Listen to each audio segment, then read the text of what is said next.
আমি বেশি কথা বলবো না। অ্যান্ড সবাইকে ধন্যবাদ, হ্যাপি নিউ ইয়ার্স। গত 5 তারিখ জানুয়ারিতে মহামান্য রাজ্যপালের ভাষণকে আমি বিরোধিতা করব না, কিন্তু আমাদের কয়েকটা বিরোধীদের আমাদের সংশোধনের জন্য তার সমর্থনে আমি কিছু কথা বলবো। এখানে আমি পেলাম সবাই বলেছেন সুশাসন এবং অন্তিম ব্যক্তির কাছে পৌঁছে দেওয়া। The maximum are saying that সুশাসন and অন্তিম ব্যক্তির কাছে পৌঁছে দেওয়া। How it is possible? মনে করেন যদি কেন্দ্র সরকার থেকে কোনো প্রকল্প যদি আসেন বা মুখ্যমন্ত্রী থেকে কোনো প্রকল্প যদি যায়, কোথায় যায়? গ্রামে যেতে হবে, ভিলেজ কমিটিতে যেতে হবে। কিন্তু বর্তমানে ভিলেজ কমিটিতে কোনো পাবলিক রিপ্রেজেন্টেটিভ নেই। কি হচ্ছে? মাত্র ব্লকে একটা পিএইচসি চেয়ারম্যান বসিয়ে ওইখানে পার্টির ক্যাডাররা গিয়ে বেনিফিশিয়ারি সিলেক্ট করে, তাহলে কিভাবে অন্তিম ব্যক্তির কাছে যেতে পারেন? It is possible. I am saying today it is not possible. কেমনে হবে? আপনারা তো সবাই জানেন 23টা ব্লক আমরা জানি সবাই, আমরা সেই কনস্টিটিউয়েন্সি থেকে আমরা রিপ্রেজেন্টেটিভ করছি। আমরা জানি গ্রাসরুট লেভেলে, গ্রাউন্ড লেভেলে কি হচ্ছে। গ্রাউন্ড লেভেলে কি হচ্ছে? আপনাদের মাসের পোনা চারা পাঠিয়েছেন। আমি অ্যাপ্রিসিয়েট করি কেন্দ্র সরকারকে, আমি অ্যাপ্রিসিয়েট করি রাজ্য সরকারের যতগুলো প্রজেক্ট কোটি কোটি টাকা ফান্ড পাঠাচ্ছেন, কিন্তু এই ফান্ডগুলো কি কাজে লাগছে না এটা কে জানে বলুন তো? আমরা ডকুমেন্ট দেখেছি অনেক কোটি কোটি টাকা, আমরা জবাব দিতে পারছি না, আমরাও পারছি না। কিন্তু আদৌ অ্যাকচুয়ালি এই কাজ কি জায়গা দিয়ে পড়ছে না? অ্যাকচুয়ালি তার জন্য আমি বলবো অন্তিম ব্যক্তির কাছে এখনো পৌঁছেনি।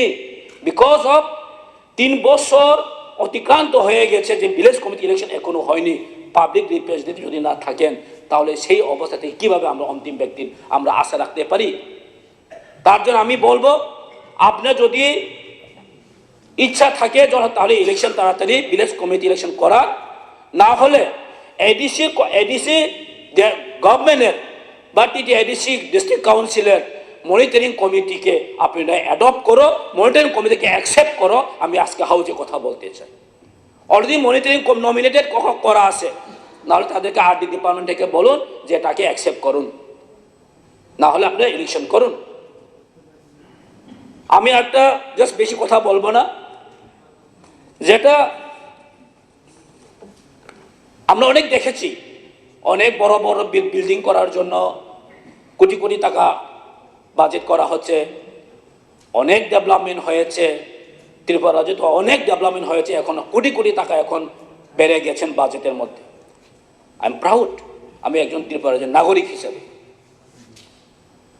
কিন্তু আমি কনফিউজ যে জম্পুইজলা সাব ডিভিশন কি ত্রিপুরার বাইরে?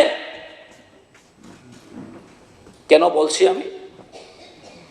জম্পুইজলা সাব ডিভিশন হয়েছে 2011-12-তে, আজকে থেকে প্রায় 13 বছর আগে। আপনি শুনলে অবাক হবেন, জম্পুইজলা সাব ডিভিশন, এই সাব ডিভিশনের মধ্যেও কিন্তু একটাও ভালো একটা কমিউনিটি হল নেই। আমি জাস্ট ন্যূনতম যেটা বলতে চেয়েছিলাম, জাস্ট কমিউনিটি হলও একটা ভালো কমিউনিটি হল নেই। গেস্ট হাউস, ভালো একটা গেস্ট হাউস নেই। জম্পুইজলা সাব ডিভিশনে একটা কলেজ নেই, যে বাকি 23-24টা কলেজ আছে সারা ত্রিপুরা রাজ্যের মধ্যে, করবুক এবং জম্পুইজলা বাদে বাকিটা জায়গায় সব কলেজ আছে। কেন হবে না? আমাদের জম্পুইজলা সাব ডিভিশন কি অপরাধ করেছে? আমাদের ছেলেমেয়েরা কি কলেজে পড়ার অধিকার নেই? আজকে জম্পুইজলা হসপিটাল কেন সাব ডিভিশন হসপিটাল হচ্ছে না?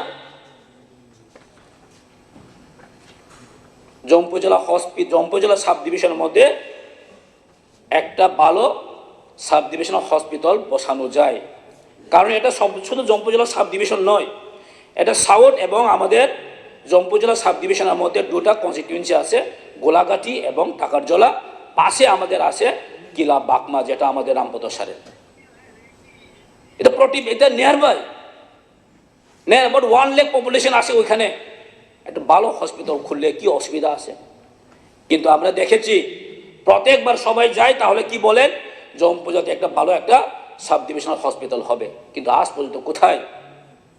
আমাদের এনসি স্যার, প্রাক্তন মন্ত্রী, উনি যখন মন্ত্রী থাকাকালীন সময় উনিও কথা দিয়ে আসছেন, এবং আমাদের প্রাক্তন হেলথ মিনিস্টার উনিও কথা দিয়ে আসছেন, কিন্তু আজ পর্যন্ত এখনো হলো না। কেন? সাব ডিভিশন হয়েছে, একটা সাব ট্রেজারি নাই। 1000 টাকা আমাদের কাজ করলেও, কন্ট্রাক্টারি কাজ করলেও বিশ্রামতে এসে এই টাকাটা নিতে হয়। সাব ট্রেজারি নেই, সাব জুডিশিয়াল অলসো নেই, সাব জুডিশিয়ালও নেই। তাহলে আমরা কিভাবে বলতে পারে যে সুশাসন, এবং আমরা কিভাবে বলতে পারে যে সবকা সাথ সবকা বিকাশ? তো আমরা তো স্বাভাবিক গ্রেটার ত্রিপুরাল্যান্ড সেপারেশনে যাবেই না। আমি বলতে চাই আমাদের মুখ্যমন্ত্রীকে যে এটা জম্পুজলা সাব ডিভিশনে যতগুলো ল্যাকিং আছে, এটাকে কিভাবে একটু নজরে দেওয়া হোক। আমি লাস্ট টাইমে আমাদের মাননীয় মন্ত্রী, কৃষিমন্ত্রীকেও আমি বলেছি যে আমাদের জম্পুজলা বাজারে, একমাত্র জম্পুজলা সাব ডিভিশনের মধ্যে যে রেগুলেটেড মার্কেট আছে, ওইখানে একটা মানে প্রায় 1 কিলোমিটার মতো রাস্তা আছে। এটা এমবিসিসির এজেন্সির কাছে রাস্তা। বৃষ্টি আসার সময় পুরো জলে একদম ফ্লাড হয়ে যায়, কোনো ব্যবস্থা নেই। আমি পিডব্লিউডি অফিসে গেলাম, ওরা বলতে এটা আমাদের কাছে না স্যার, এটা এমবিসিসির কাছে। এমবিসিসিকে ফোন করেছিলাম, তারাও স্যার আছে বলে আজ পর্যন্ত কোনো দেখা নেই। তো এটাই যদি হয়ে থাকেন, তো সরকারও তো কিছু কর্তব্য আছে, শুধু আমরা কি বলে এটা করতে হবে? সো দ্যাট বেশি আর কথা বলবে না, কথা বলার অনেক কিছু আছে। এখন তো আমরা দেখেছি হাইওয়ে বানানোর জন্য, বড় বড় রাস্তা বানানোর জন্য অনেকগুলো টাকা এসেছে কেন্দ্র থেকে, অনেক প্রজেক্ট পাস হয়েছে। Very fine, very nice. এটা সত্যি, এটা এখন ইন্ডিয়া হচ্ছে ডিজিটাল হয়ে গেছে, ত্রিপুরা হচ্ছে এখন ডেভেলপিং স্টেট হয়ে গেছে। It's very good. এখন রাস্তাও বড় বড় হয়ে গেছে, এটাও ঠিক, আমিও দেখেছি। কিন্তু গ্রামীণ রাস্তাতে কিভাবে মেরামত করা যায়, এখনো কিন্তু এখন কোনো গভর্নেন্স পিছে আমি দেখিনি, যেটা এমবিসিসির মতো এজেন্সি নিয়ে বসে রয়েছে। মাননীয় সদস্য প্লিজ। Sir 1 second. আর পিএমজিএসওয়াই মতো এজেন্সি রাস্তা নিয়ে বসে আছে, এসএসিএল মতো অনেক রাস্তা আছে। 15 বছর আগে একবার রাস্তা নির্মাণ করে গেছেন, এখনো এসে রিপেয়ারিং হয় না। যেমন আমার এরিয়াতে কয়েকটা রাস্তা আছে, যেমন আমাদের চম্পনগর থেকে ওইটা শান্তিকালীর এই আশ্রমে দিয়ে আসে রাস্তা 15 বছর হয়ে গেছে, পুরো রাস্তা ভাঙা একদম। তো এরকম এজেন্সিতে দিয়ে কাজ করিয়ে এখন যদি দেখা নেই, ফোন করলেও কেউ পাত্তা নেই, আর স্টেট গভর্নমেন্টের কোনো হস্তক্ষেপ যদি না থাকেন, তাহলে আমরা কার কাছে যাবেন বলুন তো? তো তার জন্য একটা আমি বলতে চাই যে এই গভর্নরের যে স্পিচে যে আমরা বিরোধীর বেঞ্চরা যতগুলা যে অ্যামেন্ডমেন্ট এনেছি, তাকে সংযোজন করে পুনরায় আবার একটা পেশ করলে আমার খুব খুশি হবে। এটা আমাদের একটা অনুরোধ থাকবে। থ্যাংক ইউ স্যার, বক্তব্য শেষ করেছি।